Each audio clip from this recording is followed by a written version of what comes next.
Hi guys, today we are going to talk about our 5.6 direct variation notes. Our I can statement: I can identify direct variation from graphs or equations and use direct variation to solve problems. Two quantities, x and y, show direct variation when y equals kx.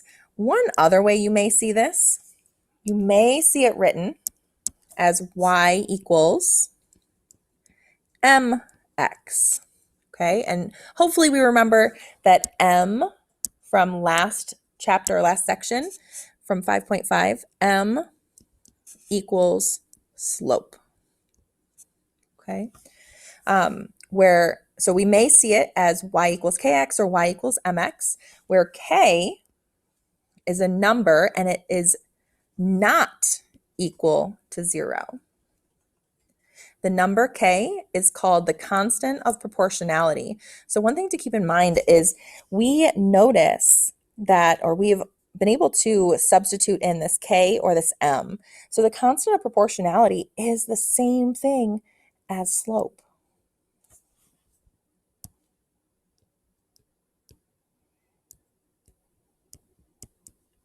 Okay, so keep that in mind.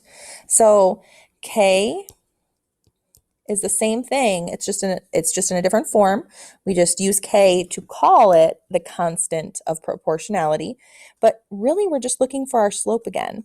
So k equals m, and remember that both of those things are going to be referred to as slope.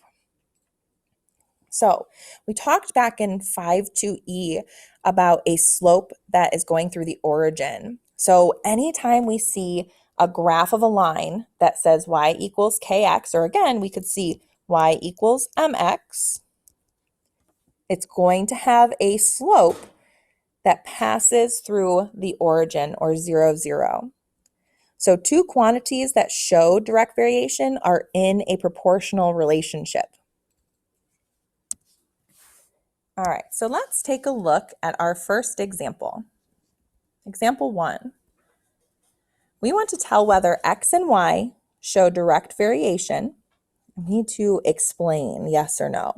So we have our tables, and if you remember from 5.2e, we were able to use our tables to tell if we are going to pass through the origin or through 0, 0.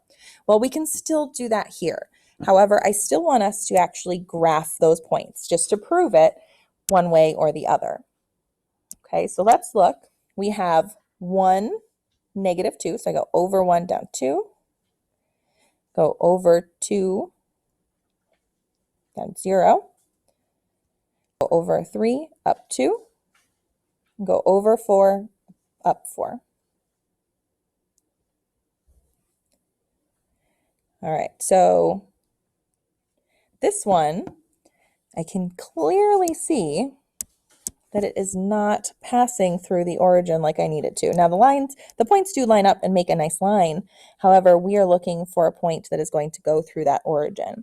Now remember, before we were able to check our table of information, our table of numbers, and see that it's changing by at the same rate. So I decrease by 1, decrease by 1, decrease by 1.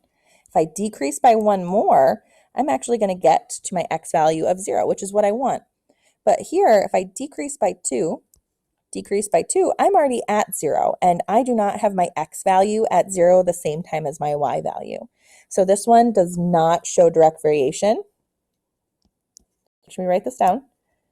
Does not show direct variation. And why? Why does this one not show direct variation? Because it does not go through the origin. Okay, so let's take a look at our second example, B. Okay, we have points here, and we can see that our graph, or our table, I'm sorry, is moving down at the same rate. So we are decreasing by 2 from 6 to 4, decreasing by another 2 from 4 to 2. And if I decrease by 2 more, I get to 0. That's great because that's exactly what I want. Okay. If I go and do this on my y values, I'm decreasing by 2, decreasing by 2, decreasing by 2. So again, I'm moving at the same rate and I get to 0 again. And I get to 0 for my y value at the same time I get to 0 as my x value. So when we graph these, I'm actually hitting 0, 0. I'm hitting 2, 2. I'm hitting 4, 4. And I'm hitting 6, 6. Okay, so when I have a nice line here with those. When I line them up together with my line, you can use a straight edge or a ruler, make that line nice and straight.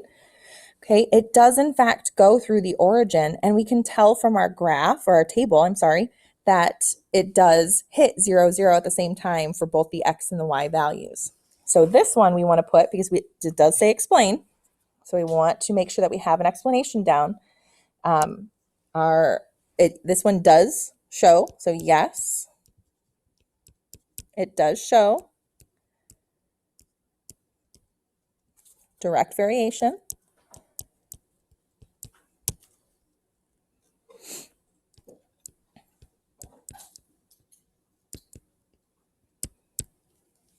Because it goes through 0, 0.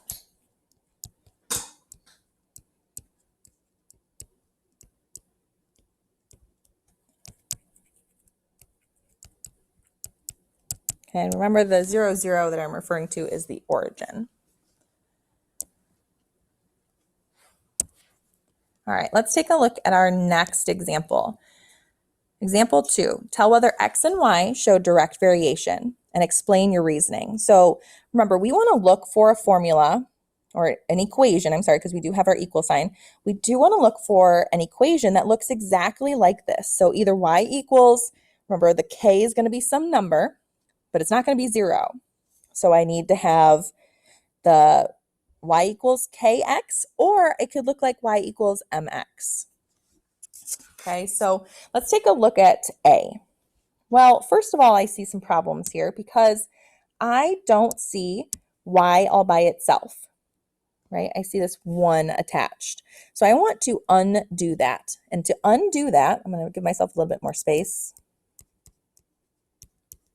I want to get rid of that. And right now it's being added to the y. I want to undo that. So I'm going to subtract the 1 from both sides.